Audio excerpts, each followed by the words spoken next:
दोस्तों आज हम सीखेंगे कि ये जो मॉलिक्यूलर एवोल्यूशनरी जेनेटिक एनालिसिस का टूल है जिसको मेगा एक्स भी कहते हैं, इसको यूज़ करके आप किस तरह प्राइमर मैनुअली प्राइमर डिज़ाइन कर सकते हैं। इसमें मैनुअल भी है और थोड़ा इसमें सॉफ्टवेयर की भी हेल्प है। ठीक है, इसमें आप खुद भी कर सकते हैं मैनुअल, कोई सी इनिशियल या फाइनल सीक्वेंस लेके आप करेंगे तो उस तरह आप मैनुअल प्राइमर डिज़ाइनिंग भी कर सकते हैं। तो इसमें सबसे पहले आपने लाइन की ऑप्शन पे जाना है। ठीक है, लाइन की ऑप्शन में ये आपने एडल्ट बेल्ट अलाइनमेंट, इसमें create a new alignment okay DNA को सिलेक्ट करना है। ठीक है, तो इसमें आपने जिस भी जीन की सीक्वेंस करनी है उसको मसलन जिस भी जीन का प्राइमर डिज़ाइन करना है उस जीन की सीक्वेंस को लेके सबसे पहले आपने ब्लास्ट कर लेना है। ब्लास्ट करने के बाद आप जिसके साथ सिमिलैरिटी ज़्यादा है उससे 6-7 ऑर्गेनिज्म की सीक्वेंस को डाउनलोड कर लेना है फास्टा ए फॉर्मेट में। उसके बाद आपने इधर से वो वाली सीक्वेंस जो आपने डाउनलोड की होगी उधर, उसको आपने इधर अपलोड कर लेना है। ये डाउनलोड में पड़ी होगी सीक्वेंस, इधर से आपने उसको अपलोड कर लेना है। ठीक है, तो ये आपके पास सीक्वेंस पड़ी हुई है इधर, तो इसको आप ये मसलन ये मैंने अप की हुई है डाउनलोड, तो इधर से आप उसको अपलोड करेंगे। तो ये जो स्टेरिक साइन है ये शो कर रहे हैं कि ये सारे कंजर्व सीक्वेंस हैं, तो इसमें से कोई भी एक सीक्वेंस लेंगे। इसका जो इनिशियल सीक्वेंस है ये कोई 20 से 22 न्यूक्लियोटाइड की लेते हैं और इसको लिगो कैलकुलेटर में देखते हैं, अगर वो प्राइमर बनने के करेक्टरिस्टिक्स के मुताबिक है तो वो भी आपका फॉरवर्ड प्राइमर हो, तो इस तरह भी कर सकते हैं। वरना आप थोड़ी सी सॉफ्टवेयर की भी हेल्प ले सकते हैं। ये आपने कोई एक न्यूक्लियोटाइड कोई सी एक जिसके अंदर कंजर्व सीक्वेंस है वो न्यूक्लियोटाइड लैंड कोई भी कॉपी कर लें इधर से। तो ये जिसके ऊपर आपको सारे स्टेरिक नज़र आ रहे हैं, जहाँ पे स्टार नहीं होगा वहाँ से आपने सीक्वेंस को कॉपी नहीं करेंगे। ऊपर आपको स्टेरिक नज़र आ रहे हैं, तो जहाँ तक स्टेरिक हैं वहाँ तक आप सीक्वेंस को कॉपी कर सकते हैं। तो ये स्टेरिक वाली सारी सीक्वेंस जो है वो मैं कॉपी कर रहा हूँ इधर से। ठीक है, ये सीक्वेंस ये तब हम प्राइमर इस तरह का डिज़ाइन करते हैं जब आपको पीसीआर का प्रोडक्ट साइज़ कम चाहिए होता है। पीसीआर का प्रोडक्ट साइज़ कम चाहिए होता है, तो उस वक्त ये आप सीक्वेंस ले सकते हैं। तो अभी हमें प्रोडक्ट साइज़ कम चाहिए, इसलिए मैंने सारी न्यूक्लियोटाइड सीक्वेंस नहीं ली, इसमें से कम सी ली हैं। इसको कॉपी करके आपने कितनी इसके अंदर सीक्वेंस है वो एक और टूल है जो है उसको यूज़ करके हम पता करेंगे कि इसमें कितनी सीक्वेंस है। तो इसको ये एक टूल है जिसको हम क्या कहते हैं, read sequence bio sequencing conversion tool. इसमें हम पेस्ट कर देंगे, पेस्ट करने के बाद हम इसको सबमिट करवा देंगे। सबमिट करवाएगा तो ये आपको न्यूक्लियोटाइड लेंथ बता देगा 290 बेस पेयर, यानी कि हम अपने जो डीएनए का प्रोडक्ट है वो 290 बेस पेयर से कम रखना चाहते हैं। तो अब आपने इसको कर लेना है प्राइमर ब्लास्ट के अंदर पेस्ट। जब प्राइमर ब्लास्ट के अंदर पेस्ट करेंगे तो आपको नहीं पता कि ये प्राइमर ब्लास्ट दोबारा खोल लेते हैं। प्राइमर ब्लास्ट ये आपके पास खुल जाएगा प्राइमर ब्लास्ट।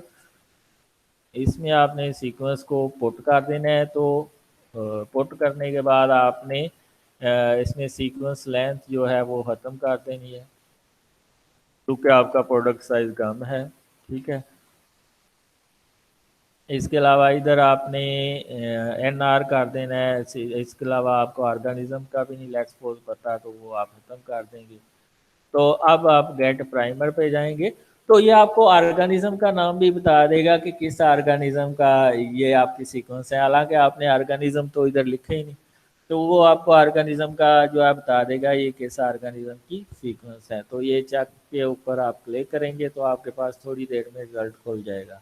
ठीक है, तो ये तकरीबन 15 से 20 सेकंड लेगा, तो उसके बाद आपके पास ये रिजल्ट आ जाएंगे।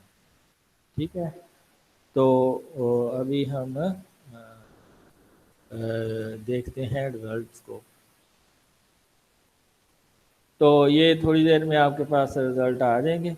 ठीक है, तो उसका फिर हम प्राइमर देख लेंगे। इसका सूटेबल प्राइमर आप प्राइमर ब्लास्ट को यूज़ करते हुए कैसे ये करेंगे, उसको यूज़ कर सकते हैं। अच्छा, ये जो प्राइमर आपके पास आएगा, इसको इसकी प्रॉपर्टीज़ को आप लिगो कैलकुलेटर से भी चेक कर सकते हैं। एक टूल है लिगो कैलकुलेटर, उसमें आप क्या करेंगे, ये लिगो कैलकुलेटर है आपके पास, लिगो कैलकुलेटर, कैलकुलेटर, ये आपके पास लिगो कैलकुलेटर टूल है। तो इसके जो प्राइमर है उसकी सीक्वेंस को आप इसके अंदर, अच्छा ये आपके पास ये हमें नहीं पता था ये किस ऑर्गेनिज्म की आपने सीक्वेंस लिया, तो ये इसने बता दिया है कि आपने इकोलाई की सीक्वेंस ली है। अब आप इसके ऊपर रिजल्ट सबमिट करा देंगे तो प्राइमर का रिजल्ट आ जाएगा कि ये जो है। तो ये लिगो कैलकुलेटर में आपने प्राइमर की सीक्वेंस डाल लेंगे तो वो इसमें बता देगा इसमें जीसी कंटेंट क्या है, इसकी लेंथ क्या है, सारी इसकी प्रॉपर्टीज बता देंगे। तो ये हमारे पास जो प्राइमर के रिजल्ट आए हैं, थोड़ी देर में ये आ जाएंगे। तो जो ही रिजल्ट आ जाएंगे प्राइमर के, उस प्राइमर को आप ये लिगो कैलकुलेटर प्रॉपर्टीज कैलकुलेटर के ऊपर पेस्ट करेंगे तो उसमें वही प्रॉपर्टी मोस्टली होंगे जो प्राइमर ब्लास्ट के रिजल्ट में होंगी। ठीक है, तो अभी हमारे पास ये रिजल्ट आ रहा है तो उसको हम देखेंगे, ये वाकई वही प्रॉपर्टी हैं जो प्राइमर ब्लास्ट के प्राइमर ने हमें दी है। तो जो ही रिजल्ट आता है तो वो प्राइमर हम उधर से कॉपी करके इधर उसकी प्रॉपर्टीज चेक कर लेंगे। ठीक है, तो ये अब आपके पास थोड़ी देर में रिजल्ट आ जाएगा। तो उसके जो प्राइमर के करेक्टरिस्टिक्स हैं वो इधर भी हम दे सकते हैं कि इसमें 3 प्राइम एंड के ऊपर ज़्यादा जी जी कंटेंट या सी कंटेंट नहीं होना चाहिए, वरना हेरफेर लूप बनने के चांसेस हैं। इसके अलावा कोई न्यूक्लियोटाइड 4 से ज़्यादा दफ़ा रिपीट नहीं होना चाहिए एक ही यानी कि सीक्वेंस के अंदर। इसके अलावा 2 प्राइमर की सीक्वेंस एक दूसरे से मैच नहीं करनी चाहिए, वरना वो क्रॉस टाइमर बनाना चाहिए। इसके अलावा 3 और 5 प्राइमर की सीक्वेंस एक दूसरे से मैच नहीं करनी चाहिए। ये आपके पास प्राइमर का रिजल्ट आ गया है, इसमें से एक प्राइमर को आप कॉपी करेंगे। ठीक है, फॉरवर्ड प्राइमर को मैंने कॉपी कर लिया है। तो ये इसमें देखिए उसने कहा है कि जीसी कंटेंट इसकी 55% है, अच्छा प्राइमर है, मेल्टिंग टेम्परेचर है इसका 60 डिग्री सेंटीग्रेड। तो इसकी प्रॉपर्टीज़ को हम लिगो कैलकुलेटर के जरिए भी चेक कर सकते हैं, कैलकुलेट। तो वो ही होगा जो आपने उधर दिया है, 20 न्यूक्लियोटाइड है, 55 जीसी कंटेंट है, 60 इसकी मेल्टिंग टेम्परेचर, वही करेक्टरिस्टिक्स हैं जो उधर आए हुए हैं। तो ये है हो you can design primer by using mega software.